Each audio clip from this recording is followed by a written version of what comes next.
¿Qué tal? ¿Cómo les va? Bienvenidos a una nueva semana, nuevo programa de Fórum Jurídico Fiscal. Es un placer para nosotros, como siempre, entrar a sus casas para tratar las últimas novedades en materia tributaria. Hoy tenemos un interesante programa con la presencia del doctor Horacio Cardoso, del licenciado Adrián Macuc y también el habitual ¿Qué pasó en la semana?, con dos noticias muy, pero muy interesantes. En el comienzo, en este primer bloque, como lo anticipábamos, vamos a ir al encuentro del doctor Horacio Félix Cardoso. Como todos ustedes saben, la Administración Federal de Ingresos Públicos, en virtud de la Ley de Procedimiento Tributario o de la Ley Penal Tributaria, puede solicitar ante el juez un allanamiento. Lo que va a explicar el doctor Horacio Cardoso, realmente de manera muy especial, muy interesante, es cómo se debe accionar ante estos casos. Imperdible, como siempre, un muy buen comienzo para este programa, el doctor Horacio Cardoso en Fórum Jurídico Fiscal. Hola, ¿cómo estás, Horacio? Gracias por estar otra vez con nosotros. Tengo una pregunta, que pueden ser varias después. Vamos a ver. ¿Qué hacer frente a un allanamiento? Hay dos. Uno es el allanamiento al sujeto, que es un tema, y el otro sería el allanamiento al profesional. ¿Qué hacemos en un caso? ¿Qué hacemos en el otro? ¿Es todo lo mismo? Bueno, primero que nada yo quisiera hacer una aclaración porque en general la gente piensa que cuando a un sujeto le hacen un allanamiento, esto implica culpabilidad, condena. Así lo ven por lo menos los sujetos que sufrieron un allanamiento. La realidad es que el allanamiento es una de las múltiples medidas de prueba que puede ordenar el juzgado en busca de las pruebas de la comisión de un delito. Por lo tanto, presuponemos acá que se está investigando un delito penal tributario, con lo cual el contribuyente ya ha tenido una inspección en general y es previsible un allanamiento. Excepción de esto serían los casos de facturas apócrifas, claro, en donde salen allanamientos masivos sin que el contribuyente esté enterado. Pero lo que quiero decir acá es que esto es una simple medida de prueba y que de ninguna manera significa culpabilidad. Es simplemente una medida de prueba más que puede ordenar el juzgado. Una búsqueda de pruebas. A veces, particularmente muy útiles, en otros casos sin ninguna utilidad práctica porque el contribuyente guarda las cosas en otro lado. Queda claro que esta es una medida coercitiva de prueba ordenada por el juzgado y hago una aclaración porque me ha pasado en varias oportunidades que se hace un allanamiento y el miembro de prefectura o de la FIP o de la policía, gendarmería, dice, venimos a buscar los libros.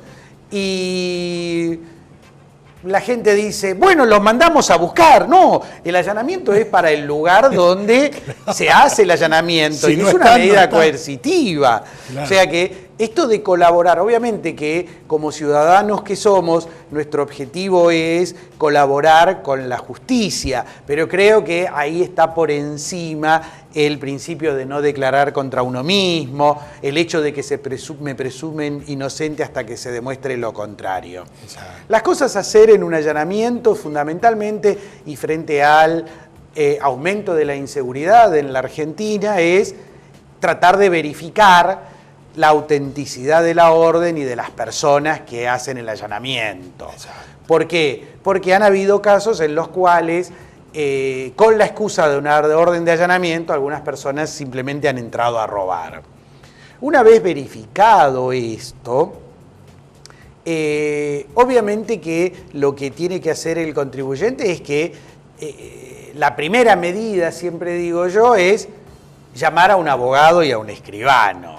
Claro. ¿Por qué? ambas figuras. Y porque el abogado es el que va a poder establecer los límites del allanamiento y desgraciadamente estamos acostumbrados en este tipo de medidas a cierto grado de abuso. Entonces, que haya un escribano le dota de mayor tranquilidad al contribuyente. Por eso es que si no se puede lograr un escribano, yo digo que quede claro que los testigos son testigos del procedimiento. No es que los testigos están en la cocina tomando café mientras todos están recolectando información. Claro, tienen que ser, entonces, estar presentes. la función del testigo es muy importante porque es la forma además de que este allanamiento no pueda ser impugnado en el futuro y si uno lo puede hacer apoyándose en un escribano, pero también en los mismos testigos. ¿Sí? Yendo a tu pregunta, hace un tiempo, en un allanamiento en un estudio profesional, el agente que intervenía se puso a revisar las carpetas de todos los contribuyentes, a lo cual, de todos los clientes del estudio, a lo cual yo me opongo sosteniendo que el allanamiento era para retirar documentación de tal contribuyente. Y entonces él me decía, bueno, pero yo sigo mirando a ver si encuentro algo y miraba declaraciones juradas. Entonces llamé a los testigos y le digo, mire, quiero que escuchen que yo le digo que no puede revisar cosas de otros contribuyentes o clientes del estudio. Y fue, obviamente, que en esos casos el procedimiento se encausa. Y entonces ahí voy a la pregunta que vos me hacías, es distinto el allanamiento de un contribuyente, de un profesional, abogado o contador. Primero tengo que aclarar que allanen a un profesional contable en general ya casi es una medida de práctica. ¿Qué quiero decir? Como se sabe que él tiene documentación referida a la contabilidad de la empresa, es usual que el juzgado, cuando ordena un allanamiento de un contribuyente, ordena también el de su estudio contable. Claro. Porque en este lugar es donde puede encontrar parte de la documentación necesaria.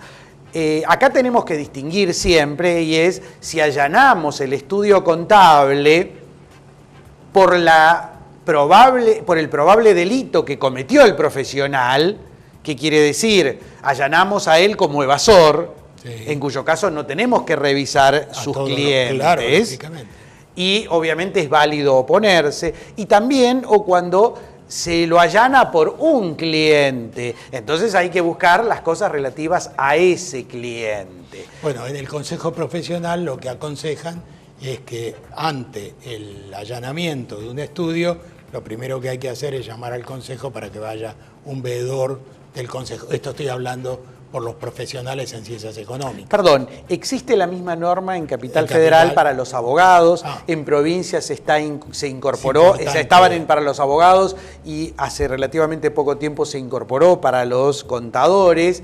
¿Por qué? Porque si bien el allanamiento no se interrumpe por la no participación del veedor, digamos que como veedor que es, controla la legalidad de los procedimientos. No hacen mucho más que eso, pero es importantísimo que el procedimiento se desarrolle en el marco que establece el Código Procesal Civil y Comercial fundamentalmente. Para el contribuyente, a tener en cuenta, llamar al abogado, llamar al abogado, llamar el escribano y tener en cuenta a los testigos. Básicamente... Exactamente, totalmente de acuerdo. Gracias, Horacio. Un gusto. Hasta la próxima. Muy bien, ha pasado la primera entrevista, seguimos en Fórum Jurídico Fiscal, excelente trabajo de nuestro productor ejecutivo en la Ciudad Autónoma de Buenos Aires, el doctor Ricardo Ferraro, magistral explicación, como es habitual en él, del doctor Horacio Félix Cardoso, para este tipo de temas en donde es especialista. Vamos ahora al encuentro de nuestro segmento habitual, nuestro ¿Qué pasó en la semana?, con dos noticias muy actuales, interesantes. Una referida a la devolución del IVA a turistas extranjeros, se extiende el plazo, y la otra a la reducción de anticipos, un tema muy actual. Lucy Abate Daga, estamos con vos. ¿Cómo les va? Ramón, Beli, un gusto como siempre acompañarlos en Fórum Jurídico Fiscal, en este caso en el bloque de qué pasó en la semana, porque tenemos dos noticias importantes para ustedes. En este caso vamos a hablar de la reducción de anticipos porque unifican textos. La Administración Federal de Ingresos Públicos dictó la Resolución General 4034. En primer lugar, la citada Resolución General habilita una nueva funcionalidad en el sistema Cuentas Tributarias para solicitar la reducción de anticipos de ganancias que permitirá una evaluación online de las solicitudes presentadas.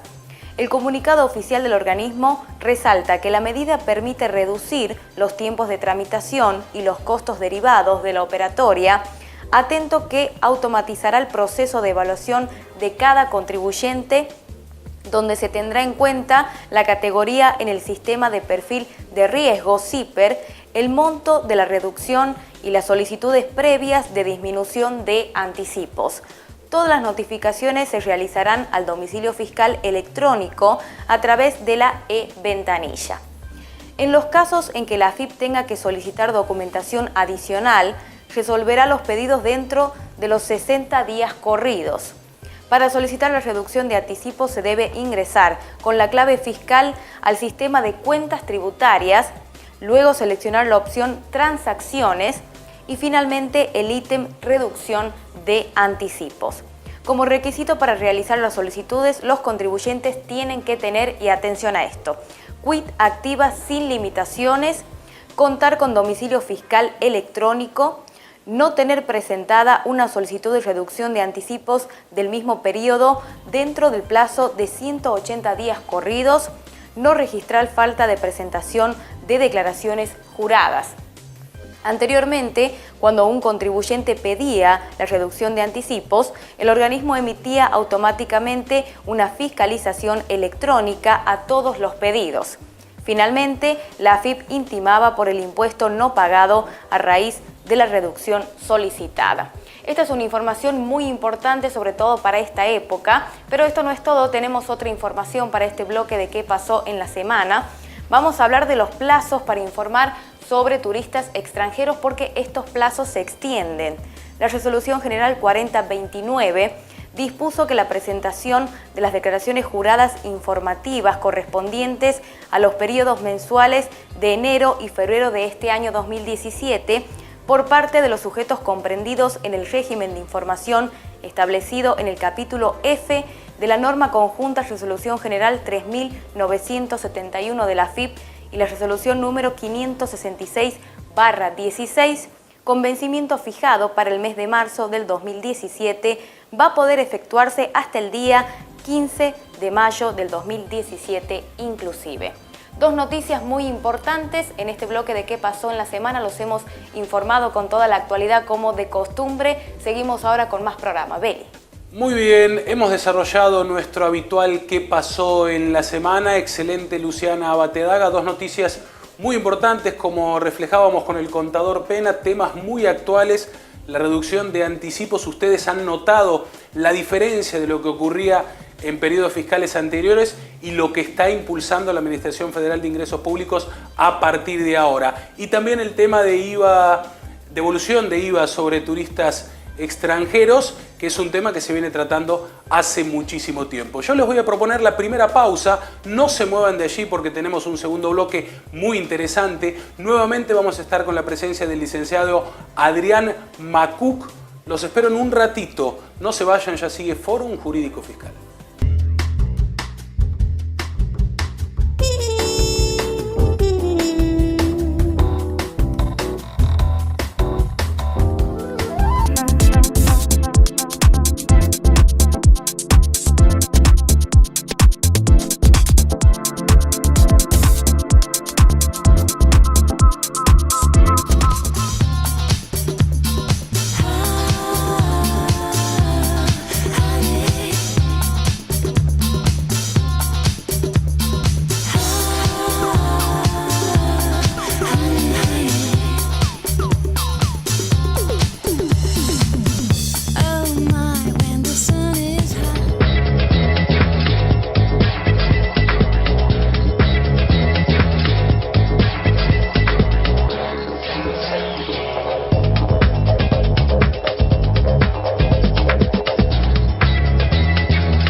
24. Su vida, nuestro móvil. Muy bien, segundo bloque en Fórum Jurídico Fiscal. Vamos a ir al encuentro de la segunda entrevista a cargo del doctor Ricardo Ferraro. Nuevamente vamos a estar con el licenciado Adrián Macuc. Saben ustedes que fue director nacional de Política Comercial Exterior de la República Argentina entre los años 1998 y 2014.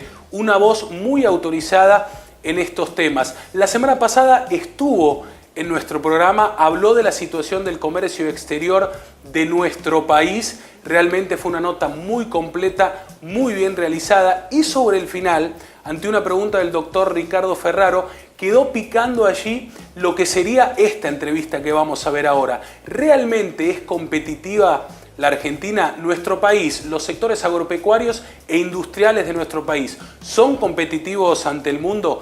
De esto va a hablar, es muy interesante realmente, lo vemos al licenciado Adrián Macuc.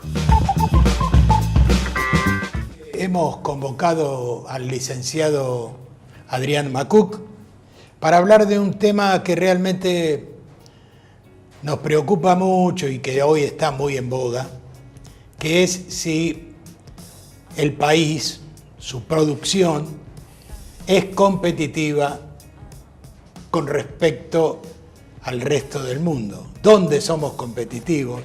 ¿Dónde nos falta tanto? ¿Y por qué no somos competitivos? ¿Qué tal, Adrián?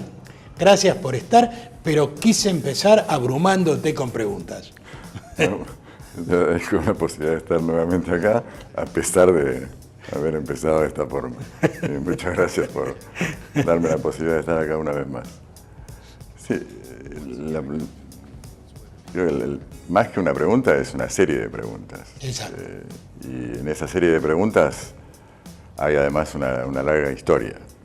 Porque la situación en la que estamos hoy, como siempre pasa, no es que se deba a algo que ocurrió ni ayer ni antes de ayer, sino que es una situación que en la Argentina...